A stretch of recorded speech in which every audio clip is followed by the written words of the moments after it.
since July in this bivocational group.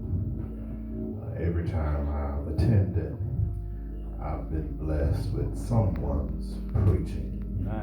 And we dare not open up this brand new year without a proclamation from God.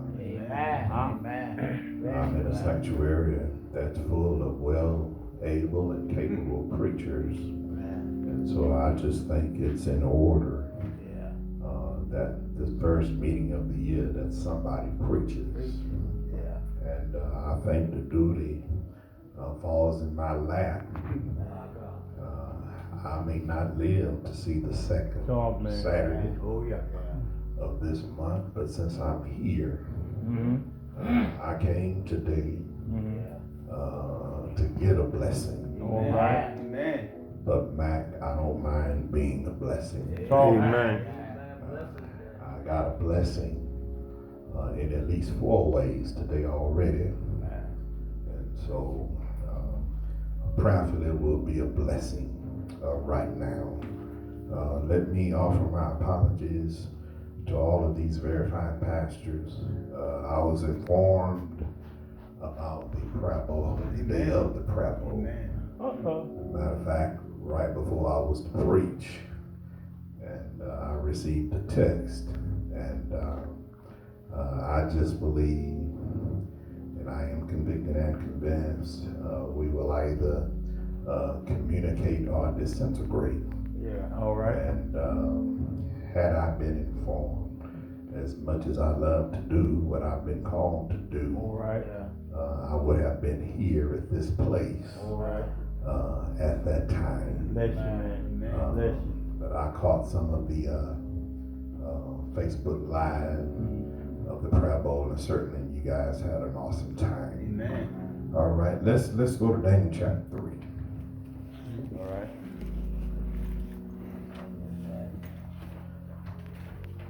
If you look on your programs, brethren, we acknowledge those who have special events or birthdays that take place during the month. And we congratulate our president on 33 years Bless you, man. Bless you. of love, loyalty, and leadership to this church. Amen. We also want to commend and congratulate Pastor Bass.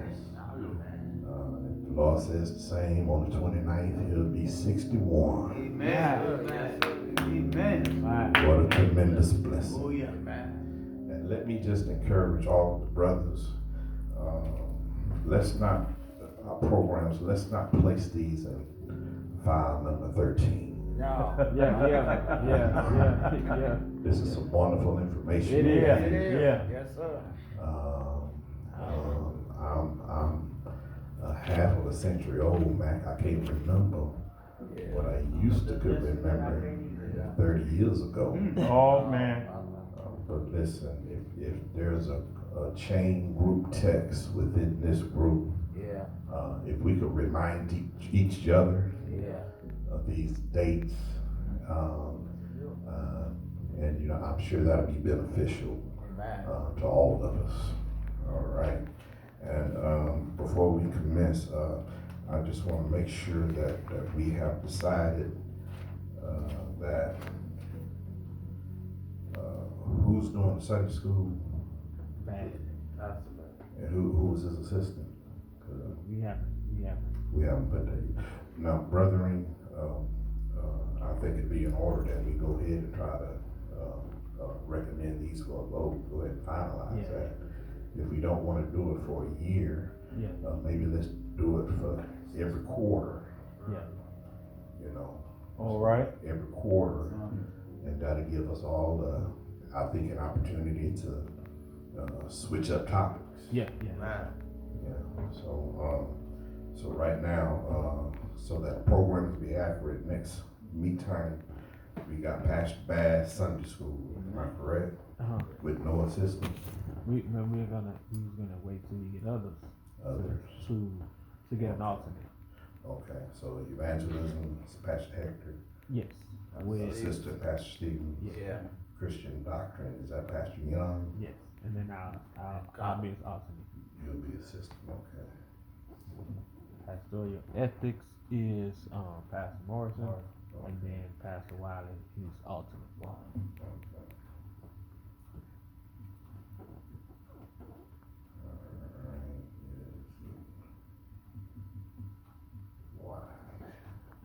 All right, brethren, so right now we have Sunday school Pastor Bass, evangelism Pastor Hector, alternates Pastor Stevens, Christian doctrine Pastor Young, Pastor Collins, the alternate.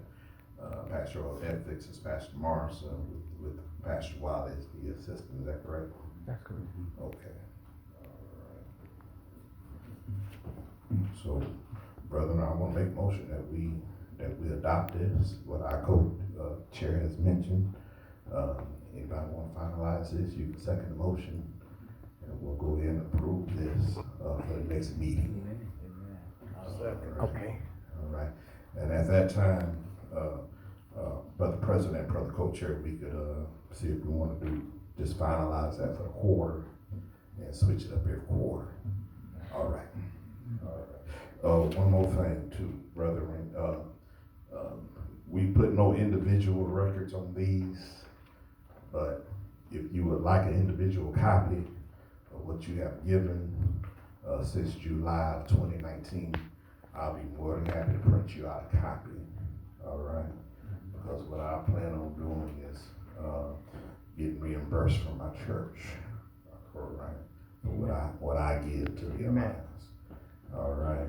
So if you would like an individual copy, we'll be more than happy to print you out an individual copy. All right. Now, once we get the records from our last meeting, this will be included in our yearly tally. All right. Daniel chapter 3.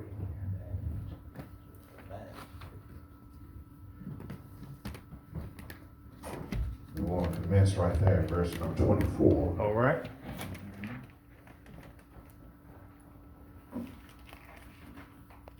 And our offering tonight was 138. And we have a check here, but President. All right. Okay.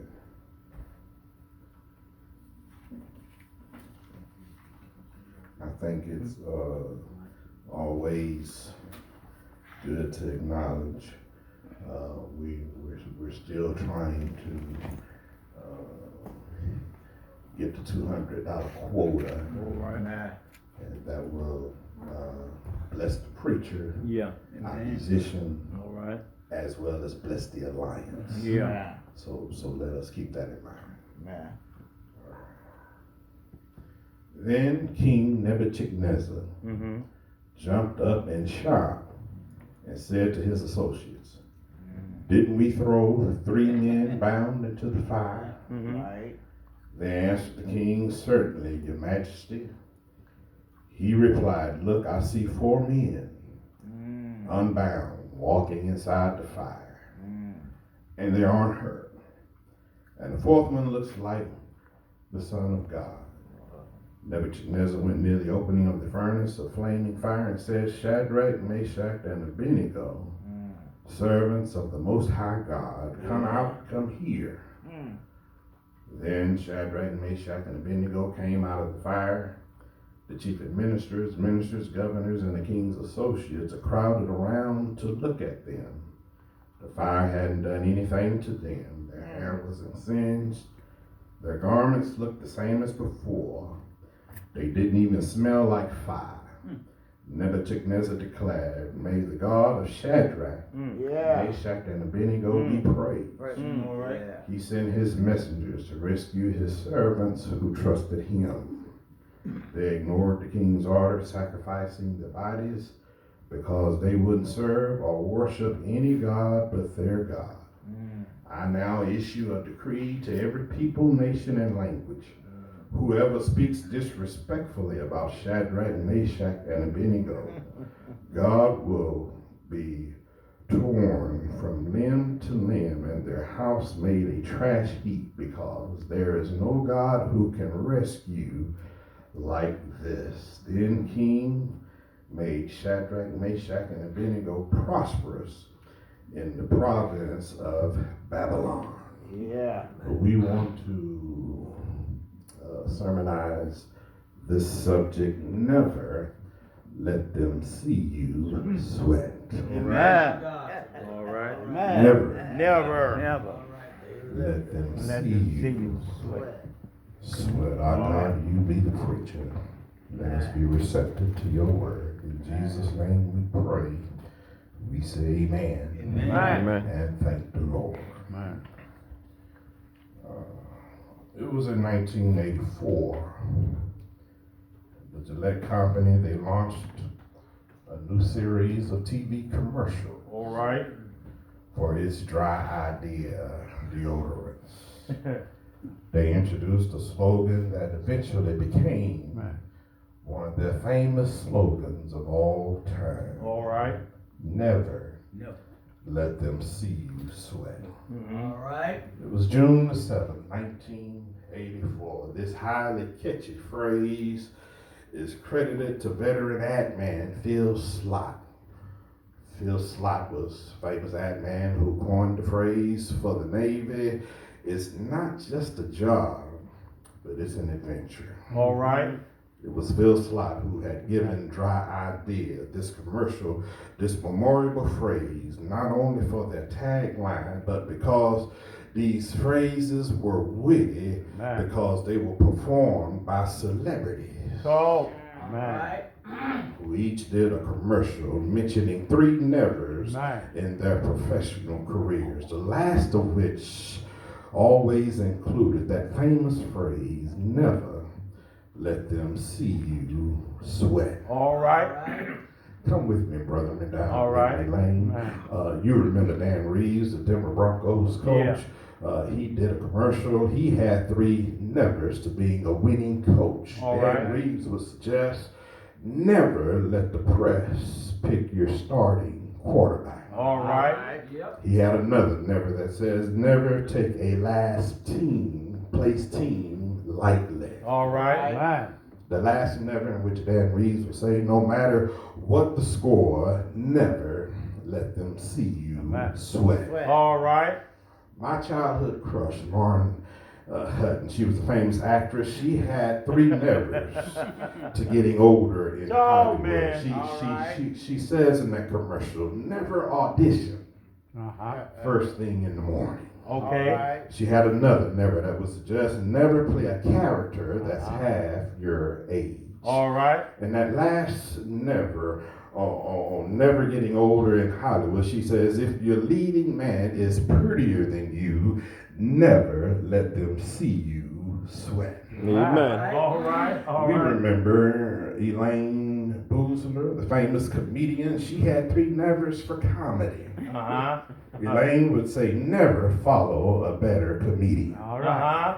Elaine had a second never, which she says, never give a heckler the last word. But that third never is, no matter how bad a joke bombs, never let them see you sweat. All right. Well, before there was Dry Idea, before there was three nevers associated with winning in football, being a famous actress, being a famous comedian, when we examine the life and legacy of these three Hebrew boys, I think they speak to us from the halls of eternity, each of whom can mention three nevers from their profession of their faith. Yeah. I think if we listen to these three Hebrew boys in 2020, we could learn at least three nevers. Amen. Preach, I think Pastor these Hector. young men, the first never they give us is never underestimate your Nebuchadnezzar. Can I pause for the cause and suggest this sermonically? All Nebuchadnezzars are not dead. All right. Young, you have some modern day That's right. Nebuchadnezzars. Yeah. I'm talking about folk, Moderator Stevens, who can literally make you sweat. That's right. Yeah. That's right. Preach, I got a Pastor. witness right Yes, here. sir. You got one. Your Nebuchadnezzar could be a devious deacon. Yeah. Your Nebuchadnezzar could be a messy member, Yeah. a useless urchin. Your Nebuchadnezzar could be that Sanballat who would tell you to come down from your wall. Your Nebuchadnezzar could be that thief on the cross who would suggest to you, come down from your cross. There are some modern day Nebuchadnezzars who will try to lower your spirit. Yeah. If you're not careful, these Nebuchadnezzars can literally make you sweat. Talk to. I've been there, brethren. Yeah. In my 15 years of pastoring, I've sat in a room full of deacons and was told, you're young, you're hard-headed, and you don't listen. Yeah. And I can admit at the time, 14 years ago, I was sweating profusely. Oh, y'all will hit me here. So I think the first thing these boys teaches us, never underestimate your Nebuchadnezzar. If your joy hasn't been stolen, if your friends have not become few, if your reputation has not been ruined, you haven't underestimated your Nebuchadnezzars. Yeah. Y'all will hit me right there? Yes, sir. I think another thing these boys teaches us about never is never change your nature. Never, Pastor Bass, change your nature. Because folk will change your name. Yeah.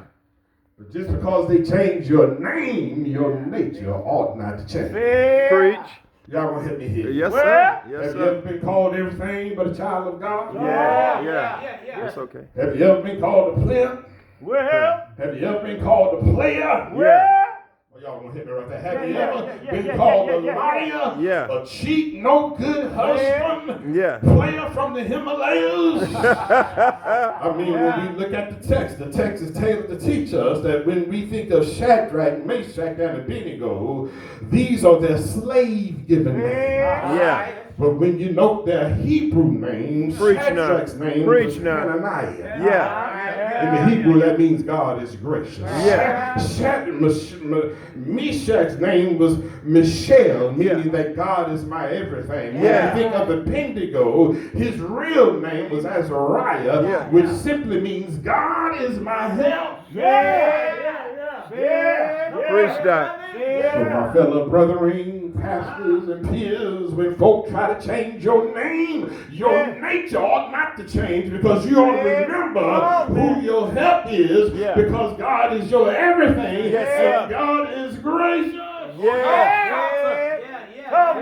Never let them change your nature. And I think the third never that these three Hebrew boys teaches us, no matter how hot the furnace, never, ever let them see you sweat. And Mac, I ain't talking about no literal furnace.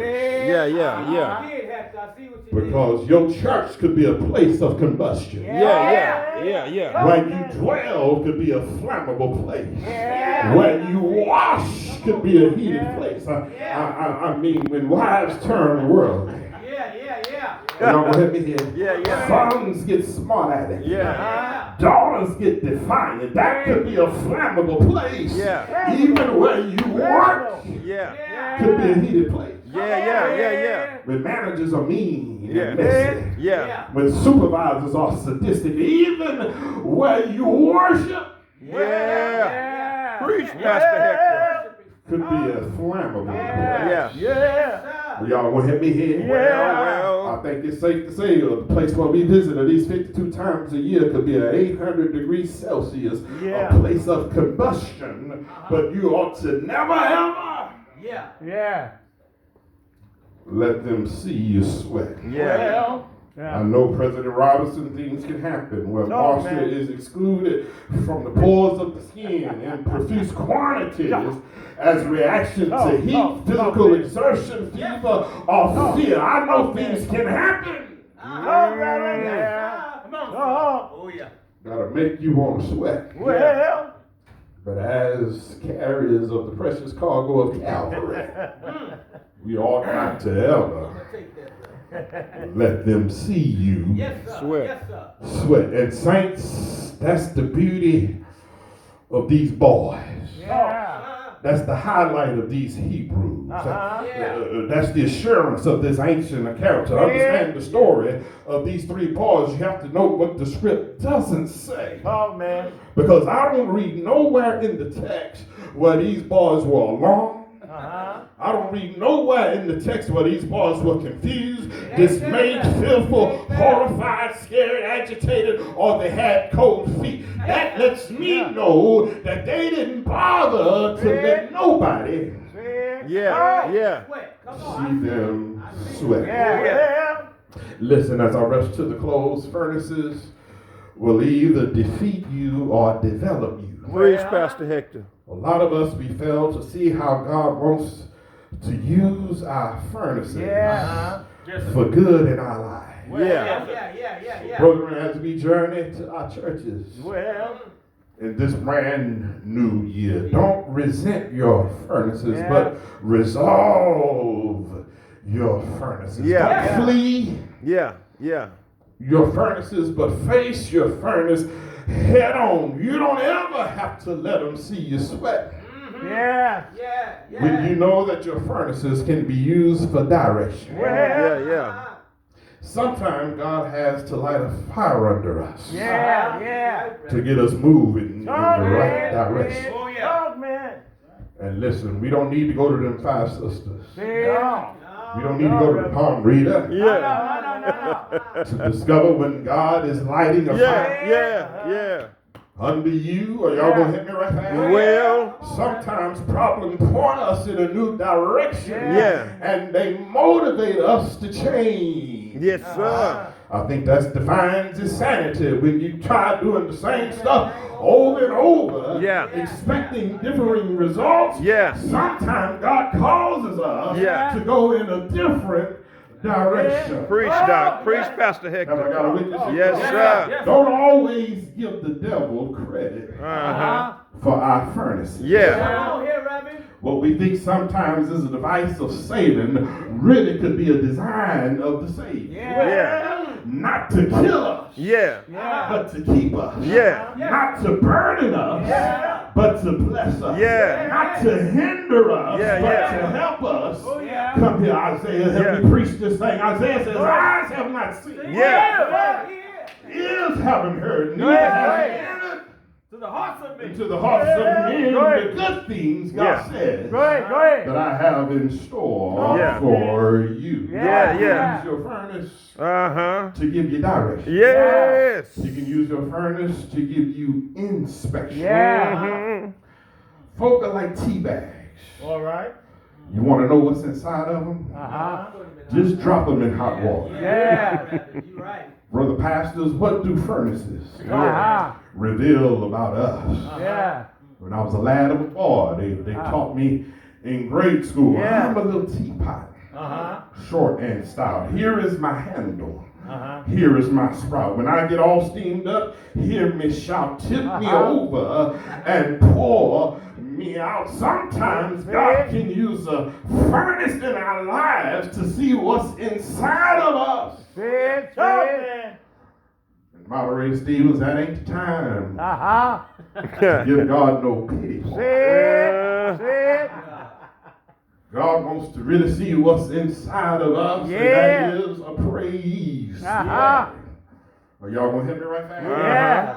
God has put something in us, and it's called the mechanisms of praise. And when we in our places, combustion. Talk, sir. I hear your voice, Rev. That's not the time to fire the DJ. Tell the DJ to turn up the volume. That's not the time to sweep up the confetti. Throw out more confetti. Oh, yeah. Because we're going to turn this pity party. We're going to turn it into a praise party. James can help me preach this thing. When you fall into divers temptation, you ought to count it all joy. Don't take the J off of joy and just offer God, oh why. God still wants us to praise Him. Have I got a witness? Yeah. I wish I had time to tell you how God can use furnaces for correction. Yeah. I wish I had time to tell you how God can use furnaces for protection. Yeah. I wish I had time to tell you how God can use our furnaces for promotion. Yeah. But there's one more thing that I want to tell you. You don't have to let them see you sweat because of God's presence. Have I got a witness? I can remember 24 years ago, I came home from work. My firstborn daughter, she's in a place of containment. She's in a place of detainment. I looked at her trapped inside a playpen. She saw me walk in the door and say, "Daddy, I want to get out." Yes, she did. I looked at her mama. Her mother gave me that look. Don't you dare take her out of that place of punishment. I scratched my head, looked at my baby. She's got big brown eyes full of tears. She said, "Daddy, I looked at my mother. I looked at her mother. She gave me that look. You better keep her in there. I looked at my daughter, which represents love. I looked at her mother, which represented the law. So what I did, I couldn't get out. But what I did, I climbed in the playpen to be with her. Y'all gonna help me here. I couldn't get out. I got in there with her. Yes, I did. In 2020, brother preachers, God may not get you out, but he'll step right on there and be with you. Won't he do it? I heard Nebuchadnezzar say, I fought, I put in 3. Who knows? Doors, trails. I see one more, and he looks like the Son of God. When God is the 4th man, he becomes the 5 man. Won't he do it? He can put out all of your pains. Yes, he can. He can douse away all of your depression. When God becomes the 4th man, I believe you here. Good evening, brethren. But I thank God he's right there with you. Whatever you're going through, God will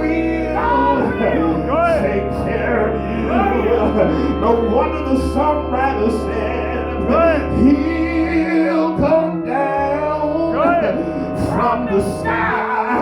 He'll wipe the tears from your weeping eye. You're his child. He'll climb right on in there with you. Won't he do it? Come here, Paul, and come here, Silas. Won't he climb in a Philippian jail? He'll be right there with you. Come here, Jonah, in the belly of the whale. Won't he climb right there with you?